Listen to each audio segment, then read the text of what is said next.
मेरे बच्चों, नौजवानों, ये चमक चमक 4 दिन की है। 4 हर बंदा इस कोशिश में है कि बब्बू के फ्रंट से अच्छा मेरा फ्रंट हो, कलुआ की दीवार से ऊंची मेरी दीवार हो, अच्छन के तुमजले से ऊंचा मेरा तुमजला हो। कितना ऊंचा कर लोगे? एक दिन बस वही कब्र जाना, वही गज भर जमीन, वही मिट्टी मनो मिट्टी, वही तख्ते, वही लट्ठे का कपड़ा और कुछ नहीं। वही 1 मंजिल वाले को दिया जाना है, वही 5 मंजिल वाले को। डॉक्टर साहब भी उसी कफन में लेटेंगे जिसमें मरीज लेटा होगा, अक्ल वाले भी उसी कफन में लेटेंगे जिसमें दीवाने को लपेटा जाएगा, गरीब भी उसी कफन में लेटेंगे जिसमें सेठ साहब लेटे होंगे। याद रखिएगा, प्रधान को भी उतनी जमीन मिलनी है जितनी गरीब मिस्कीन को मिलनी है, किसी की जमीन ज्यादा नहीं है। तो मेरे बच्चों और नौजवानों, कभी अपने बाप के जायज पैसे पे शर्मिंदा ना हो, बल्कि फख्र से कहना मेरा बाप हलाल के लुक़मे खिलाता है, हराम के लुक़मे नहीं खिलाता। ये सबसे बड़ी बात है। लोग क्या कहते हैं, ये नौजवान बच्चे क्या कहते हैं, अब्बा किया क्या तुमने? देखा नहीं है उनके, देखो 4 मंजिल है, उन्होंने लड़कों को अपने फला गाड़ी लेके दी, शर्म आनी चाहिए। और तुम कहां रह गए? वही छप्पर, वही साइकिल।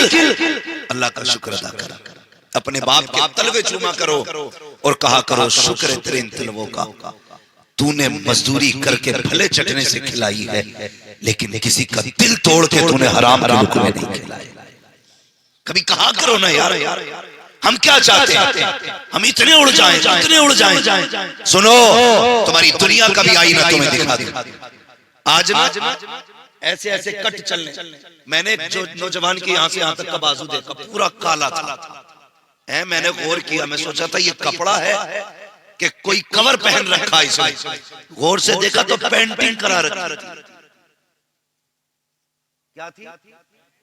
पेंटिंग। उसे क्या बोलते हैं? टैटू। क्या कहते हैं? टैटू। टैटू वो बनवाए घूम रहा है और फटे फिर रहे हैं, और जवानी ऐसी है थप्पड़ मार दो 3 कले का है। ये जवानियां है हमारी। और अगर बात आ जाए, कहते हैं कि अभी जाकर बना के मुल्क में इस्लाम का परचम लहराएंगे, तुझसे दाढ़ी का बोझ नहीं थमता, तू झंडे का बोझ उठा लेगा। और देखो झंडा लिए घूम रहा, 12वीं शरीफ का झंडा था, सरकार की आमद मरहबा। इतना झंडा नहीं हिल रहा था जितना खुद हिल रहा। संभले की कहां से 3 बजे तक मोबाइल चलाता है, 11 बजे सो के उठता है, फिर इधर उधर मुंह झुलकाता। रात सोने के लिए बनी थी, ये मोबाइल चलाने के लिए। बोलो जोर से। अब एक बात बताओ, अगर ट्रेन 110 की स्पीड पे हो, तुम उसके आगे खड़े हो जाओ, मरोगे कि बचोगे? बोलो। 10 मंजिल की ऊंचाई से कूदोगे, टूटोगे फूटोगे या ऐसे ही बच जाओगे? बोलो क्यों? क्योंकि ये बात फितरी है। आप दौड़ते ट्रेन के आगे आओगे, नुकसान होगा। ऊंची बिल्डिंग से कूदोगे, नुकसान होगा। बेवक्त जागोगे, नुकसान होगा। तुम्हारे रब ने तुम्हारे लिए क्या निजाम बनाया? फरमाया जल्दी सो जाया करो, जल्दी उठ जाया करो। तुम इशा की नमाज पढ़ के जल्दी सो जाया करो, फजर में जल्दी उठ जाया करो। मालिक की मिलेगा क्या कि रात को जल्दी सो, तुझे जिस्म की दौलत अदा करेंगे। सुबह को जल्दी उठ जा, तुझे रिस्क की दौलत अदा करेंगे। तू रात को जल्दी से सोता है, दिन में देर से उठता है, न तुझे रिस्क की दौलत मिल रही है, न जिस्म की दौलत मिल रही है। कामयाब वही होंगे जो निज़ाम इस्लाम पे अमल करेंगे। अगर तरक्की चाहते हो तो सुनो, जल्दी सोया करो, जल्दी उठा करो। खुदा की कसम, जिस्म भी सलामत रखेगा, दौलत भी सलामत।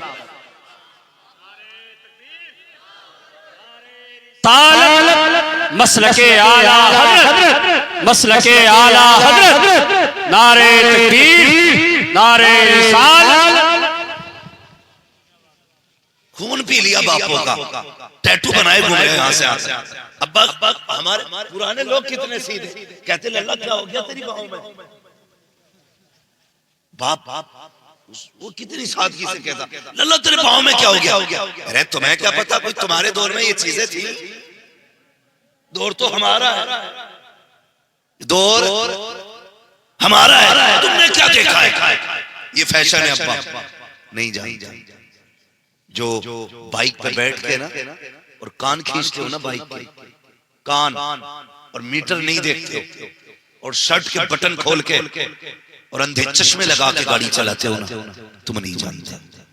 बाप से पूछना एक बेटे को जवान करने में कितनी मुद्दत लगती है, कितनी मुद्दत लगती है। जिस बाप से कह रहा है ना कि तुम्हें क्या पता है, ये हमारा दौर है। सोन, जितनी तेरी उम्र है इतनी तो इन्होंने खुदा की कसम रातें जाग के गुजार दी होंगी मेरे, जिनसे तू कह रहा है ये हमारा दौर है। ये जो एक्सीलेटर ले करके और मीटर दे के बगैर हवाओं में उड़ते हैं, 2 मिनट के बाद इन्हें झाड़ुओं से बटोरना पड़ता है, ऐसे बिखर जाते हैं। शर्म आनी चाहिए। घर से निकला करो तो बाप की मेहनत याद रहनी चाहिए। तू तो टूट जाएगा, फूट जाएगा, चल तेरा भेजा निकल गया, एक बार तुझे दर्द, लेकिन तुझे पता है तेरे माँ बाप पूरी जिंदगी कभी मुस्कुरा नहीं पाएंगे। अपने लिए न सही, कम से कम अपने माँ बाप के लिए तो चल जीना सीखो। किस हवा में घूम रहे हो तुम? कहां हो? मेरे हुजूर ने फरमाया घर से चला करो तो दुआ पढ़ के चला करो, लेकिन दुआ तो उसे याद होगी ना जो कभी मदरसे गया हो, जिसने कभी मौलवी के पास 5 मिनट गुजारे। सॉफ्टवेयर कैसे अपडेट होते हर जवान को पता है, मोबाइल को कैसे रिस्टार्ट मारना है जाहिल भी जानते हैं। ऐसे बटन दबा के इधर का गला घोट दो, मोबाइल रिस्टार्ट हो जाता है। तुम्हें दुनिया के सारे उसूल मालूम है, अपनी जिंदगी का कोई स्विच तुम्हें मालूम नहीं है। घर से चलना है तो क्या पढ़ना है भाई? हुजूर ने हमें सेफ्टी के उसूल अता किए, हिफाजत के राज आका ने बताए हैं। हम कितनी हिफाजत कर रहे हैं? तो नौजवान कह देता तुम्हें क्या पता, ये जो टैटू है ना ये डिजाइन है। अल्लाह के बाकी ऐसी निशानियां कम से कम अपने साथ रखो। एक्सीडेंट के बाद कपड़े उतार के न देखना पड़े किस धर्म वाला है, तुम्हारे जिस्म की निशानियां बता दे। ये जो लाश पड़ी है ना, ये लवारिस नहीं है, ये वो है जिसका अजमेर वाला भी वारिस है, मदीने वाला मुस्तफा भी वारिस है। ऐसी निशानियां बना लो। लेकिन क्यों जी, दाढ़ी रखना तो कहते हैं बेवकूफों का काम है, टोपियां ओढ़ना तो सूफियों का काम है। हम तो अपडेट लोग, न्यू जनरेशन है, ये हमारी कौम तबाही की तरफ जा रही है। जाओ तोल लो जाकर के, वजन तोलो जाकर के किसी भी 25 साल के जमाने, या तो इतना भारी होगा कि उसका वजन तबाही का सबब है, या इतना हल्का होगा कि वो सांस ही मुश्किल से लेगा। चलो यार सही से जियो, माँ बाप के मशवरों की कदर किया करो, इज्जत किया करो माँ बाप की, दीन के करीब आओ, अल्लाह और उसके रसूल की दी हुई तालीम को समझो। पढ़े, अपने बच्चों को पढ़ाइए। हम कहते हैं पढ़ा ले बच्चों को, तो लोग कहते हैं क्या मिलेगा पढ़ा के, बस वही 6000 की तनख्वाह। तुझसे किसने कह दिया ये 6000 के लिए कुरान पढ़ाए गए हैं, ये 7000 के लिए दीन सीख के आए हैं। इन्होंने जो कुरान सीखा है ये पैसे के लिए सीखा है। रख यार अपनी जेब में पैसा, एक पागल भी थूकना शुरू कर दे, लोग मिट्टी की कीमत लगा दिया करते हैं। देखा ना कि है तुमने, अगर कोई सिर्फ गोभी के पत्ते लेके बाजार में बैठ जाए, शाम को 4 पैसे लेके जाता है, कोई भिंडी लेके बैठ जाए, शाम को 4 पैसे लेके जाता है। अगर ये किसी काम के ना लोग कुछ न कुछ लेके जाते हैं, फिर ये तो हुजूर के उम्मती है। तुम्हें क्या लगता है अगर ये हाफिज न बनते तो कमा नहीं पाते? नहीं, खुदा की कसम, इन्होंने दौलत के लिए कुरान नहीं सीखा, इन्होंने अल्लाह और उसके रसूल की मोहब्बत के लिए कुरान सीखा। और जो दीन से दूर है वो कितनी बेबसी की जिंदगी जी रहे, कितनी बेबसी की जिंदगी।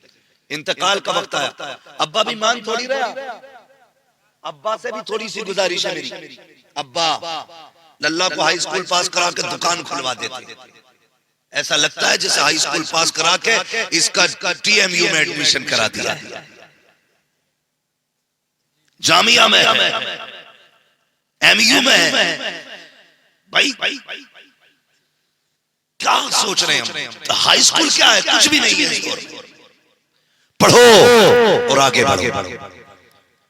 जो कौम जाहिल रह जाती है ना, फिर उसे उसका हक भी नहीं दिया जाता है। अगर तुम्हें अपना हक बचाना है तो तुम्हें पढ़ना पड़ेगा। तुम्हें पढ़ना पड़ेगा। बुरा ना मानना डॉक्टर साहब, आपकी बात नहीं कर रहा। इतना जालिम मुआशरा है।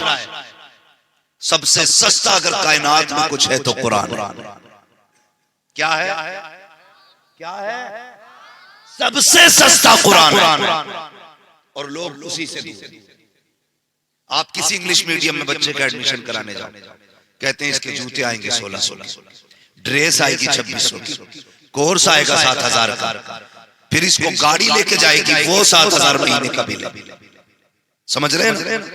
ये सारी चीजें साल भर का 1.5 लाख से ऊपर का खर्चा है। लेकिन जाइए किसी बच्चे को लेके मदरसे जिसके बदन पे कपड़े ना हो, पैर के जूते टूटे हो, कोई खाने का मयार उसे भी लेके जाइए। खुदा की कसम, ये हिंदी इंग्लिश में कुत्ता बिल्ली की पढ़ाई है जो पैसे वालों को सीने से लगाती है, और एक मेरे रब के कुरान की तालीम है जो अमीरों को भी सीने से लगाती है, गरीबों को भी सीने से लगाती है। गरीबों को भी सीने से लगाती है। लेकिन हमने पढ़ाया बच्चों को नहीं। जब सांस अटकेगी ना, यहां से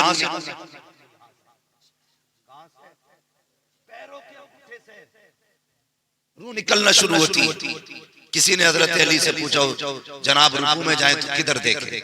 फरमाया पैर के अंगूठे। सजदे में जाएं तो किधर देखें? कहा नाक। कायदे में जाएं तो किधर देखें? कहा गोद। कहा पैर के अंगूठे क्यों देखें? कहा इसलिए कि सबसे पहले रूह हो पैर से निकलेगी। हाँ, पैर से निकलेगी। अल्लाह अकबर। बातें सारी भी बयान करने बड़ा वक्त लगेगा, लेकिन एक बात बताना चाहता हूं। कई लोग नमाज पढ़ने जाते हैं ना तो पैर के अंगूठे नहीं देखते, बल्कि इमाम के अंगूठे देखते,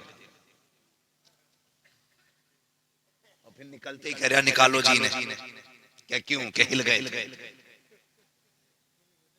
अंगूठे हिल गए, इसलिए इनके पीछे नमाज नहीं होगी। इसे बैठा के पूछो गुस्ल में कितने फर्ज हैं, तो 17-18 बता। 17-18 कितने नहीं? 17। क्योंकि जब वुजू में 9 है तो गुस्ल में 17-18 होगा। नहीं से वुजू के फर्ज बता न गुस्ल के बता। और ऐसे लोग उलमा पे तनकीद करते, हैरत होती है जो अपने निकाह में यूही पे 6-7 बार हटाते। अपने निकाह में यूही नहीं कह पाते, कलमे नहीं पढ़ पाते अपने निकाह में। और तनकीद उलमा, ये छोड़ो, अपने गिरबान में झांको और ये दुआएं किया करो, मालिक मुझे अपने अजाब से बचा, मुझे अपनी राह की तौफीक दे, या अल्लाह मुझे अपनी इस्लाह की तौफीक दे। मालिक मुझे ऐसा बना जिसे तू भी प्यार करे, तेरा मदीने वाला महबूब भी प्यार करता हो। ये मांगा करो अल्लाह से ना, ये मांगा करो। हम तो इंतजार करते हैं कब नाक कटे उसकी, कब हम मौज करें। ये ना किया करो, बिल्कुल ना किया करो। अपने आप को बदलिए, रविश बदलिए अपनी। पढ़ाइए बच्चों। जब सांस अटकती है ना, रूह जब पैर से शुरू होती है तो जब आकर के घुटनों में आती है तब रूह एक झटका लेती है, उस वक्त बड़ी तकलीफ होती है। फिर जब कमर में आती है तब एक झटका लेती है, बहुत तकलीफ होती है। फिर जब आके सीने में रूह अटकती है ना, उस वक्त का मंजर बड़ा मुश्किल होता है, बहुत मुश्किल होता है। फिर लोग दौड़ते, इन्हें क्या पढ़ के सुनाना है, क्या पढ़ के सुनाना है। बेटे भी खड़े, डॉक्टर हैं, मास्टर हैं, इंजीनियर हैं। खुदा की कसम कोई इंजेक्शन ऐसा नहीं जो मौत की तकलीफ को मिटा दे। कोई इंजेक्शन ऐसा नहीं, कोई थ्योरी ऐसी नहीं है जिसकी बुनियाद पे बंदा आसानी समझ जाए। मरने का आसान इलाज सिर्फ कुरान में मिलता है। फरमाया गया जब रूह न निकलती हो मरने वाले के पास कुरान पढ़ना शुरू कर दिया जाए, कुरान पढ़ना शुरू कर दिया जाए। हाँ हाँ तुमने डॉक्टर इंजीनियर सब कुछ बनाए, पढ़ो अच्छी बात है, लेकिन दीन भी बच्चों को सिखाओ, कुरान भी बच्चों को सिखाओ, ताकि जब तेरी रूह सीने में आके अटक जाए उस वक्त किसी को तलाश के लिए तेरे बच्चे दौड़ करके इधर उधर दूसरों का मुंह ना देखे, बल्कि मजा तो तब है इधर हिचकी आना शुरू हो, उधर तेरे बेटे कुरान पढ़ना शुरू कर दे, इधर सूरह रहमान की तिलावत होती हो, उधर प्यार से रूह निकलती हो, फरिश्ते कहते हो मुबारक हो, ऐसे बेटे छोड़ के जा रहा है कि अभी सांसें खत्म नहीं हुई है, रब ने तेरी कब्र को जन्नत का गहवारा पहले बना डाला। नारे रिसालत मसलके आला हजरत, नारे तकबीर, नारे रिसालत। ये सारे कमेटी वाले ना, रुकना भाई कमेटी वालों भाई, बताओ इनमें से खड़े हो बेटा, खड़े हो खड़े हो जल्दी से, मुझे बात पूछनी, जल्दी खड़े हो जाओ, रुको खड़े हो जाओ, आप ही से कह रहा हूं, बताओ इनमें से कौन सा तुम्हें 70-80 साल का दिख रहा है कोई? सब नई उम्र के नौजवान हैं। ये जज्बा सबके सीने में हो सकता है, जवानी तो सबको ही देना। खुदा की कसम एक बात याद रखना, एक बात याद रखना, नेकियां जब भी बंदा करता है ना अपनी ताकत से नहीं रब की तौफीक से किया करता है, और ये इंतखाब सबका मुकद्दर नहीं होता। वो कहा था ना किसी ने, महबूब की महफिल को महबूब सजाते हैं, आते हैं वही जिनको सरकार बुलाते हैं। शायद इनके दिमाग में ये बात भी होगी, चलो उसे बुलाएंगे, शायद कोई अच्छी बात बता के जाए जिससे हमारी कौम की नई जनरेशन एक राह रास्त की तरफ चले, तालीम की तरफ आए, तरक्की की तरफ आए। ये भी हो सकता है कोई ये कहे कि इन्होंने जो चंदा किया था अपने पेट के लिए किया था, खर्चे के लिए किया था, अपनी मौज के लिए किया था, इनमें से किसी एक को तुमने अपने घर के लिए अगर चंदा करते हुए देखा हो तो मुझे बता दो। बच्चों के लिए, दवा के लिए अगर किसी के आगे इन्होंने हाथ फैलाया हो तो मुझे बताओ। अपनी बीवी के इलाज के लिए किसी ने पैसे मांगे हो किसी के दरवाजे पे तो बताओ। खुदा की कसम ये इतने गैरतमंद लगते हैं, ये मुंह के मर तो सकते हैं, किसी से रोटी अपने लिए नहीं मांगेंगे। अगर ये जलसा सजा है इसलिए सजा है, कोई पैगाम समझे न समझे हमारी कौम के जवान को दीन की समझ आ जाए।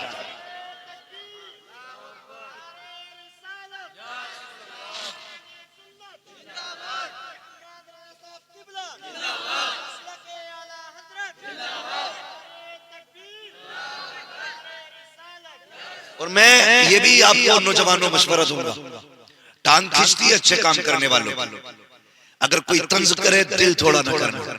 हमें आज के जलसे का इनाम दुनिया वालों से नहीं मदीने वाले से लेना है, हमें हुजूर से लेना है। जलसा कामयाब था या नाकाम था, मुंह बंद कर तू कौन है बताने वाला। जिनका जलसा है वो जाने, और हम तो बरेली वाले हैं, हम तो फख्र से कहते हैं रहने दो या डुबो दो, अब तो तुम्हारी जानी कश्ती तुम्ही पे छोड़ी लंगर उठा दी, कश्ती तुम्ही पे छोड़ी लंगर उठा दिए। और एक बात बता दूं, ज्यादातर तनकीद वही करते हैं जो 10 रुपए भी नहीं देते, हिसाब जलसों का वही लेंगे जिसने दिया नहीं होगा। 10 रुपए देके कहता बताइए कितना खर्च कहाँ होगा, वो जिसने 10 रुपए नहीं दिए। लेकिन जो हुजूर से प्यार करते हैं कुछ तो ऐसे भी देखे कहते हैं मौलवी जितने आएंगे सारे मेरे घर खाएंगे, कोई ये कहता मेरे घर सोएंगे, कोई ये कहता ये जितने जलसा सुनने आएंगे सबके लिए चाय मेरी तरफ से। कई जगह हमने देखा, हमारे तो रोज तकरीर करनी रहती है, अच्छे से अच्छे भी लोग देखे, बुरे से बुरे लोग भी देखे, सब तरह के देखे। कुछ ऐसे कहते नहीं जितने लोग आएंगे सबका खाना मेरी तरफ से। हाँ अल्लाह सलामत माशाअल्लाह। ये क्या है, ये सब हुजूर की तरफ से ये नामात होते हैं, हुजूर की तरफ से। किसका है? अपने बाप का तो कोई है ही नहीं। हम लोगों का अकीदा क्या है? हम बरेली वालों का अकीदा, बच्चों ने चाय का इंतजाम किया, किसी ने खाने का किया होगा, किसी ने बैठने का किया होगा, किसी ने ठहराने का किया होगा। क्या है?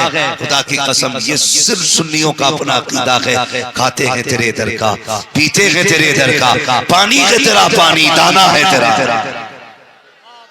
दाना है तेरा दाना, तेरे टुकड़ों पे पले गैर की ठोकर पे न डाल, झिड़कियां खाए कहां छोड़ के सदका तेरा। तो हिसाब भी वो लेंगे जो 10 रुपए देंगे, उसके 10 रुपए वापस दे के कहना भाई तेरे 10 से अल्लाह ही बचा, इसे 10 से अपना इलाज करिए जब तेरी खोपड़ी में दर्द हो, हमारी माना कर। तो ये अपने अपने मिजाज है और अपने अपने मुकद्दर है। ये महफिल सजी है, उम्मीद करता हूं इंशाअल्लाह आने वाला जलसा इससे भी ज्यादा बेहतर सजाया जाएगा। करेंगे ना इंशाअल्लाह? बोलो इंशाअल्लाह। आने वाला जलसा, मुझे पता चला पिछली बार भी जलसा हुआ था, इस साल भी हो रहा है। साल में अल्लाह तौफीक दे 2 जलसे कराया। जरूरी नहीं है मैं ही आऊं तभी जलसा सजेगा, कोई ना आए अपने मस्जिद के इमाम को खड़ा कर कि आज तू ही विदेशी खतीब बन, आज तेरी बातें सुनी। हाँ, तो हुजूर की बातें करें, इसकी अल्लाह बेपनाह बरकत अता फरमाता है, बेपनाह। ये जो छोटी छोटी नस्लें हैं ना, इनको जानते हो आप? एक मास्टर ने क्लास में सवाल किया, मास्टर पढ़ाने वाली टीचर ने छोटे छोटे बच्चों को पढ़ा रही, पूछते हैं उस्ताद, उसने कहा कि बताओ बच्चों तुम क्या बनना चाहते हो?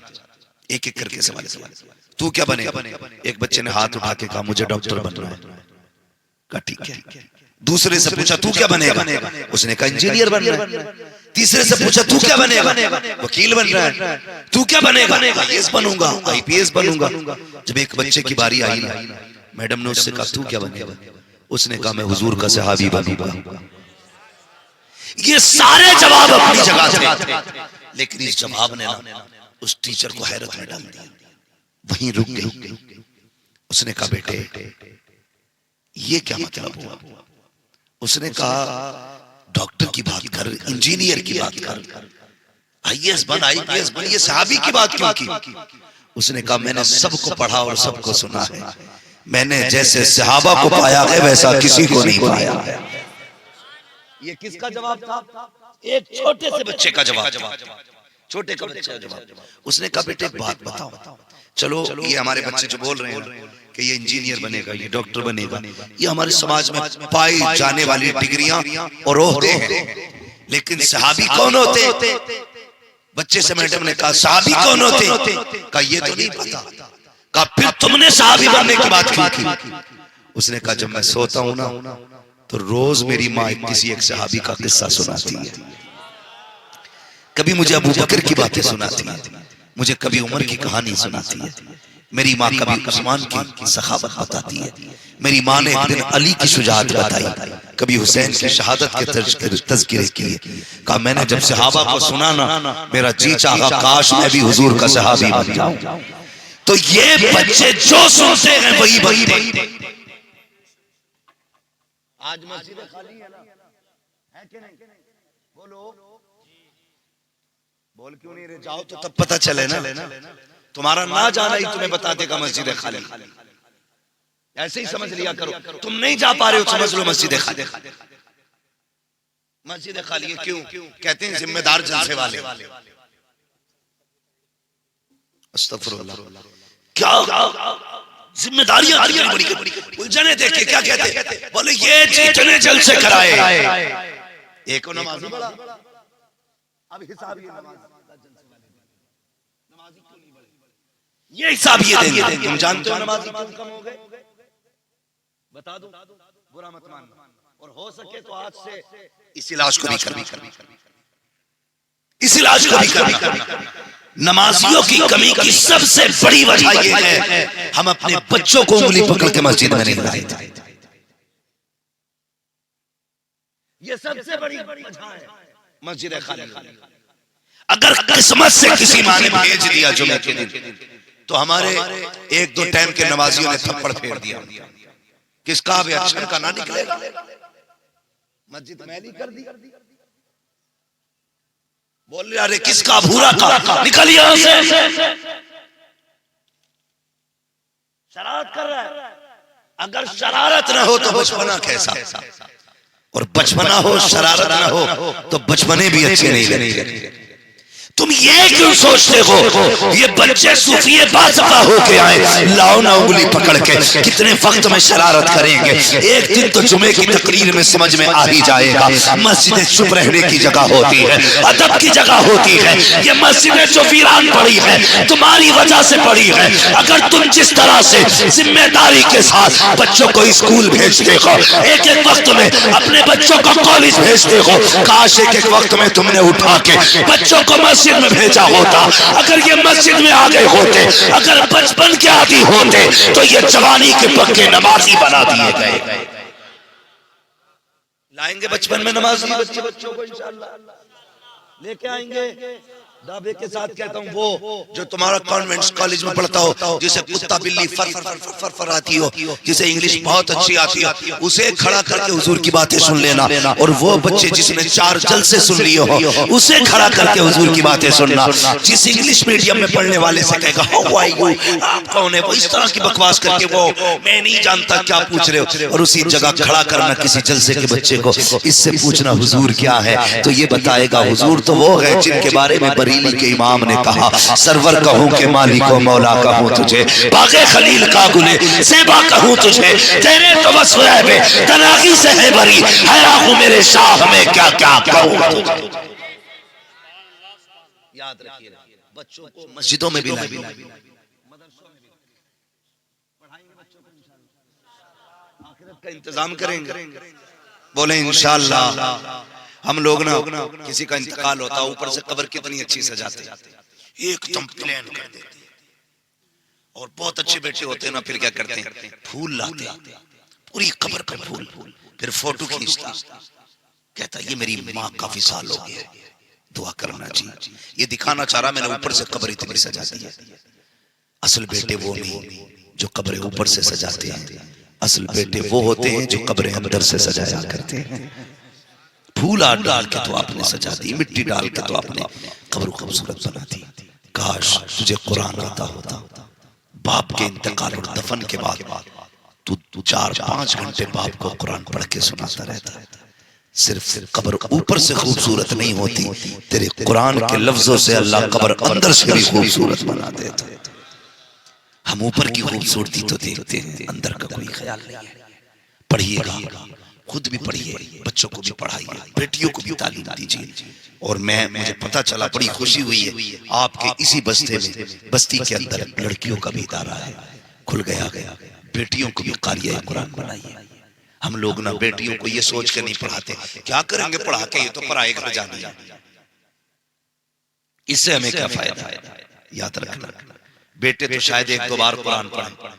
हाँ, हम तो चैलेंज करते हैं, अपने स्टाफ की हम बात करें, हम में से कितने लोग अपने बाप दादा की कब्र पे जा पाते हैं। मैं कई महीने कब्रिस्तान नहीं जा पाता। लोग क्या क्या नहीं कहते, खतीब उलेंदो फला फला उड़ने वाला, क्या क्या नहीं कहते। जब इतना मशहूर आदमी कब्र नहीं जा सकता, तो जिसे कुरान नहीं आता होगा वो जाएंगे कब्रिस्तान। दुनिया बड़ी बेवकूफ, सबको अपनी गरज है, सबको अपनी गरज है। महीनों हम बाहर रहते हैं, कब्रिस्तान नहीं जा पाते। कभी तौफीक मिल जाए, कभी होते इलाके में इत्तेफाक से तो हाजिरी होती है। खुदा रहा एक बात याद रखें, बेटों के साथ साथ बेटियों को भी कुरान पढ़ाएं। बेटे को तो छठे छमा से कभी कुरान पढ़ने की तौफीक होती है, और हो भी जाती है तो पढ़ा और रखा और चल दिया। लेकिन बेटियों को अगर कुरान तुमने पढ़ाया, जब भी कुरान खोल के बैठेगी, बाप भले कब्रिस्तान में चला गया हो, 10 साल बीत गए हो, उसे कुरान की लाइनों में बाप का चेहरा नजर आता है। वो जब कुरान मुकम्मल करेगी या पारा बंद करेगी, हाथ उठा के कहेगी, मालिक ये जो पढ़ा है ना मैंने, ये मेरी मेहनत नहीं थी, मेरे बाप की मेहनत थी। अल्लाह इस कुरान की तिलावत का सवाब मेरे बाप की रूह को अता फरमा। ये बेटियां होती हैं, इसलिए बेटों के साथ बेटियों को भी पढ़ाएंगे इंशाअल्लाह। बोले इंशाअल्लाह। खुद भी पढ़िए, बच्चों को भी पढ़ाइए। मैं तालीम का मुखालिफ नहीं, लेकिन डॉक्टर बने, इंजीनियर बने, किसी को सताने के लिए नहीं, किसी की मदद के लिए, किसी की मदद के लिए। अल्लाह ताला हमारी कौम को हिदायत नसीब फरमाए, अपने करम की बारिश अता फरमाए। आप लोग ना कोशिश ये भी करें, मस्जिदों को आबाद करें नौजवान। अगर आप लोग ये चाहते हो ना अल्लाह कामयाबियां दे, अल्लाह बरकतें दे, तरक्कियां दे, तो फिर कोशिश करो कि हम इंशाअल्लाह मस्जिदों को आबाद करेंगे। करेंगे इंशाअल्लाह, करेंगे, और जोर से बोलो करेंगे इंशाअल्लाह। तो मैंने एक बात कही थी शुरू में, वो बात पूरी करी। पहले हिस्से का काम करें, उसके बाद दुआ करें। न सिर्फ मेहनत पे भरोसा करना है और न सिर्फ दुआ पे, पहले हिस्से का काम करना है। माँ बाप से गुजारिश है, बच्चों को परवरिश दें, साथ में काम और करना है। दो पानी बड़े कीमती होते हैं। कितने पानी बोले सारे? दो पानी बड़े कीमती होते। एक तो ट्यूबवेल का पानी जिससे फसल पलती है, और एक रातों को उठ के माँ बाप का रो करके रब को दिखाते वक्त आंखों का पानी। ये दो पानी बड़े कीमती हैं। ट्यूबवेल का पानी लग जाए फसल कामयाब हो जाती है, माँ बाप की रातों के रोने का पानी लग जाए तो नस्ल कामयाब हो जाती है। औलाद जो बिगड़ रही है उसकी वजह यह है रातों को उठ के माँ बाप ने औलाद के लिए दुआएं करना छोड़ दी। इसकी वजह से औलाद कामयाब नहीं है। मैं बापों को मशवरा देना चाहता हूँ, औलाद संवारनी है ना तो रात को उठा करो, मुसल्ले बिछाया करो, 2 रकात पढ़ के रब को मनाया करो, फिर हाथ उठा के कहा करो अल्लाह मेरे बेटे के मुस्तकबिल को रोशन कर, इसकी जिंदगी को कामयाब बना, इसको दुनिया भी बेहतर फरमा, इसकी आखिरत भी बेहतर फरमा। वो इतना करीम रब है, इतना करीम रब है। जब तुम रातों को उठ के उसे आवाज देते हो, एक बार या रहमान कहते हो, वो 70 बार कहता है मांग मेरे बंदे क्या मांगना चाहता है, उस वक्त मांगो। जिसे दौलत चाहिए वो दौलत मांगे, जिसे औलाद चाहिए वो औलाद मांगे, जिसे इज्जत चाहिए वो इज्जत मांगे, जिसे शोहरत चाहिए शोहरत मांगे, जिसे जन्नत चाहिए वो जन्नत मांग ले। लोग कहते मिलता ही नहीं है, और वो तो ये कहता है हम तो माइल बकरम है, कोई साइल ही नहीं, राग दिखलाए किसे रहरवे मंजिल की।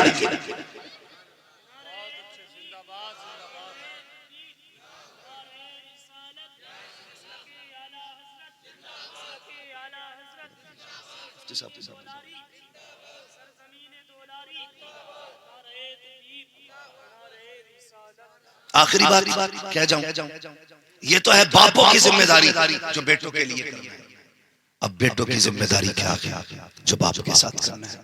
सुन ले, आखिरी बात है, अल्लाह तौफीक दे तो माँ बाप की खिदमत करना। माँ बाप की खिदमत, जो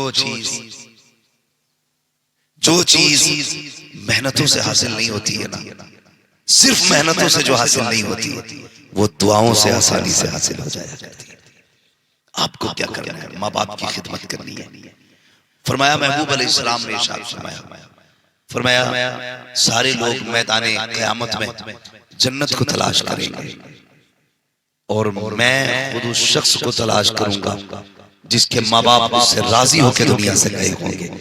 आका ने फरमाया मैं हाथ पकड़ के उसे रब की बारगाह में लाऊंगा, कहूंगा मालिक ये वो बंदा है जिसके माँ बाप ने जाते जाते इसे दुआ दी थी, अल्लाह इसे बख्श दे। आका फरमाते रब से गुनाह माफ करा के हौज़े कौसर पे पानी पिलाऊंगा।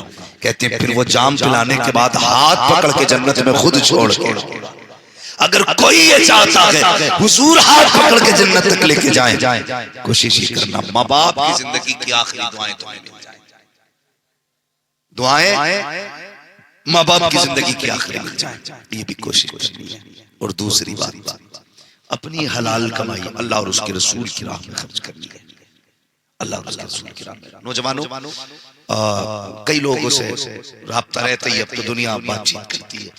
तो एक नौजवान ने अचानक मुझे फोन किया, उसने कहा कि मैं ऊपर पहाड़ पे चढ़ा हुआ था, पहाड़ पे चढ़ा हुआ था, कहने लगा अचानक पैर फिसला, कह रहा था 9वीं मंजिल पे था, पैर फिसला, कहने लगा हजरत अचानक गिरते गिरते मेरा हाथ ना एक बांस पे आ गया, मैंने बांस पकड़ लिया, बच गया, मैं क्या करूं? तो मैंने कहा अब तो जो होना है वो होगा, एक बात बता कौन सी नेकी करता है तू? उसने कहा मुझे तो नेकी याद नहीं है। लेकिन एक काम मैं करता हूँ। मैंने क्या, वो कहा कि जब मैं वापस जाता हूँ ना, हमारी बस्ती में मदरसा है, हमारी बस्ती में मदरसा है, मैं जाके कुछ पैसे ना मदरसे में डाल दिया करता हूँ गोलक में। उससे क्या होता है? उससे मदरसे के बच्चों का खाना बनता है। मैंने कहा ये तेरे जिस्म का कमाल नहीं है, ये तेरी एक्टिविटी नहीं कि तूने गिरते गिरते बांस पकड़ दिया। तू नहीं जानता ये कुरान वालों की दुआओं का कमाल है, गिरते गिरते जिन दुआओं ने तुझे संभाल लिया। तो ये जो हमारे खर्चे होते हैं ना, ये बड़े काम आया करते हैं।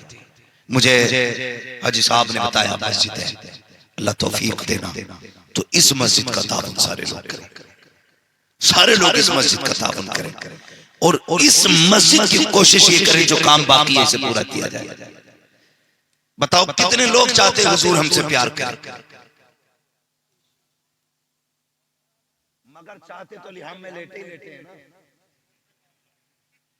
सभी चाहते हैं। जवाब आया, मैं नाम नहीं लूंगा, खड़ा भी नहीं करूंगा किसने कहा, मैं बस इतनी बात कहूंगा, चाहते तो सभी हैं। रिश्ता होता है ना, रिश्ता, और लड़के वाला घुमाने ले जाए लड़के वालों को, तो इधर कोने पे खड़े होकर कहता वाह, वो जो बाग दिख रही है वो सारी अपनी। बाद में पता चलता है लड़की जाके कहती है अब्बा बस वही 3 बीसे की पट्टी है जो बाग की करवट में। चाहते तो सभी हैं कि सारा जंगल मेरा हो, सब कुछ मेरा हो, लेकिन मेरा होने के लिए करते क्या है? हम सब चाहते हैं हुजूर राजी, मगर काम का करो। आला हज़रत ने क्या कहा? काम वो ले लीजिए तुमको जो राजी करे, ठीक हो ना मेरा रज़ा तुम पे करोड़ों। हम ये कोशिश नहीं करते काम भी ठीक वाले। सुनिए, एक दिन हुजूर मस्जिद नबवी में तशरीफ लाए, और मस्जिद नबवी में आका है ना तो खूबसूरत कंदील टंग रही थी, लालटेन। आका करीम ने पूछा ये लालटेन किसने लगाई? एक चिराग था, ये किसने लगाया? किसी सहाबी ने कहा हुजूर वो जो कोने में एक सहाबी बैठे, आका वो लेके आए। मेरे हुजूर ने फरमाया बुलाओ। आका ने फरमाया तुम कहां से लाए? हुजूर अपने गांव से। कहां के रहने वाले? कहा फला गांव का रहने वाले। मेरे हुजूर ने फरमाया क्यों लेके आए? कहा मेरे दिल में ख्याल आया सबके घर रोशन रहे, अल्लाह के घर में अंधेरा रहे, अच्छा नहीं लगता है। कहा ये सोच के मैं चिराग लेके आया हूँ, महबूब ताकि तेरी मस्जिद में चिराग मेरा जलना चाहिए। आका करीम ने सीने से लगाया, फरमाया जा इतना अच्छा काम तूने कर दिया है, अगर मेरे पास बेटी होती तो वो बेटी में तेरे निकाह में अता फरमा। पता चला जिन्हें मस्जिदों से प्यार होता है उससे मदीने वाले मुस्तफा को प्यार हुआ करता है। सब चाहते हैं कि हम अल्लाह के घर जन्नत में हम जाएं, हुजूर हमें मिले। लेकिन मैं भी सर्वे अगर करा लूं ना, वही लाइट मस्जिद में जो सेठों के घर में तुम्हारे दुलारी में लगी है, वही पेंट है जो तुम्हारे घर में, वही मस्जिद का पेंट है। हमारी कौम की हकीकत ये है अगर सिर्फ शो की लगी हुई लाइट छज्जे के ऊपर की एक बल्ब यूज हो जाए, एक ही दिन के अंदर हम लाइट मैन को बुला करके कहते हैं जल्दी दुरुस्त करो, 10-10 दिन हो जाते हैं मस्जिद की टॉयलेट का बल्ब दुरुस्त नहीं किया जाता, अंधेरा मस्जिदों में रहता है। इंतजार करते हैं बब्बू आएगा तो करेगा, अच्छा आएगा तो करेगा, चुम्बन की जिम्मेदारी है, मुतवल्ली तो वो है, झाड़ू फला लगाए। अबे छोड़, अगर जन्नत में जाना है जिससे मौका मिल जाया करे आगे बढ़ जाया करो, इसलिए कि जो जन्नत में पहल करेगा वही जाएगा जन्नत में पहले, जो मस्जिदों से पहले प्यार करेगा। अब कभी इंतजार न करना, बल्ब खबर में कितने लगने बताओ?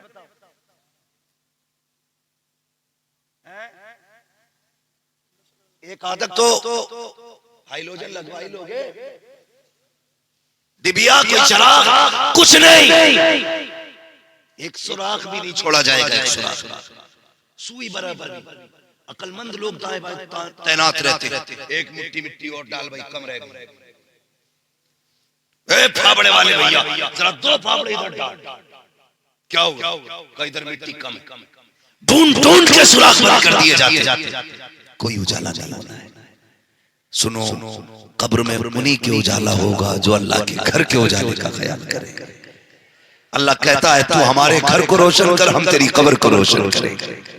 करो ना कभी ये काम, करो, लेकिन करते ही नहीं। करे क्यों? अब्बा ने तो पहले कह दिया लल्ला मौलवियों से दूर रही, बड़ी पुरानी सोच का बंदा है। अल्लाह का शुक्र है कयामत तक देखना पुरानी सोच ही काम आएगी। सारी सोचें हर साल बदलती हैं, लेकिन जो सोच मेरे नबी ने अता की है वो कभी नहीं बदला करती। और कामयाब भी वही लोग हैं जो फिक्र मुस्तफा रखते हैं, जो याद मुस्तफा रखते हैं। वो कहा था ना, अंधेरी रात सुनी थी चराग लेके चले। भाई कब्र में रोशनी का इंतजाम करना है तो कोशिश ये किया करो मेरे घर में भले अंधेरा रहे, अल्लाह के घर में उजाला होना चाहिए। मेरी बिल्डिंग भले तो मंजिल हो, लेकिन अल्लाह के घर का काम रुकना चाहिए, रुकना चाहिए, नहीं रुकना चाहिए। और मस्जिद में कभी होड़ मत करना। चंदा होता चंदा, कहते हैं जी भोरा से भी सही लो जितना गुड्डू से लिया। किसी का नाम मत मानना, मैं सिर्फ एक समझाने के लिए कह रहा हूँ। ज्यादातर यही मुआशरे में नाम होते हैं, हाँ ना, बहुत कम नाम मिलते हैं जो कायदे के नाम होते हैं। तो ज्यादातर ऐसे ही नाम होते हैं, भोरा से लो जितना गुड्डू से लिया। मत कर यार, क्या होड़ करनी है किसी की? जन्नत में जाने की होड़ करो, होड़ करो। कभी चुपके से जाओ, अल्लाह की गोलक में डाल के आ जा। कभी 10,000 डालना, कभी 20। ऐलान का इंतजार मत कर, ऐलान कयामत में होना है। अल्लाह कहेगा कहाँ है फला का बेटा फला, कहाँ है फला बिन फला। मालिक क्यों? कल आओ इसे बुला करके, इसने हमारे घर का इंतजाम किया था, हमने मरने से पहले इसकी जन्नत का इंतजाम कर डाला था। एक ऐलान ऐसा होता है, तो कोशिश ये करें इस ऐलान में हमारा नाम आ जाए। आखिरत वाले, दुनिया वाले में, आखिरत वाले में हमारा नाम आ जाए। नेकी करें, अल्लाह के घर से जुड़े, नमाजों के पाबंद बने। कभी 3 बजे मस्जिद में आया करो, कभी 2 बजे आया करो, आके ना नमाज। इमाम साहब गर्द रह गई, धूल रह गई। मस्जिद की धूल बड़ी दूर से अंधेले को दिख जाती है। ये जो दिल में गार लिए बैठा है गंदगी, वो नहीं दिखती है। मैं ऐसे शख्स की बात कर रहा हूं जिन्हें आंखें होते हुए भी दिखाई नहीं देता। फूट गई तुम्हारी, कहां खड़े हो? नहीं मालूम किसकी दहलीज है ये रब के घर की चौखट है। अगर तुझे लग रहा है ये कर दे, तो तेरे कंधे पे जो सबसे साफ कपड़ा है इससे साफ कर ले। तू नहीं जानता है, एक सहाबी मस्जिद में झाड़ू लगा रहे हैं, आका करीम का गुजर हुआ, उसके बदन पे गर्द लगी देखी, फरमाया आ जरा बाहर आ, मैं तुझसे मिलना चाहता हूँ। हुजूर ये कह के चले। उन्होंने सोचा आका ने बुलाया है, जरा कपड़े साफ पहनो, मिट्टी साफ करूं, मिट्टी लगी है। उन्होंने वो मिट्टी वाला लिबास उतारा, साफ कपड़े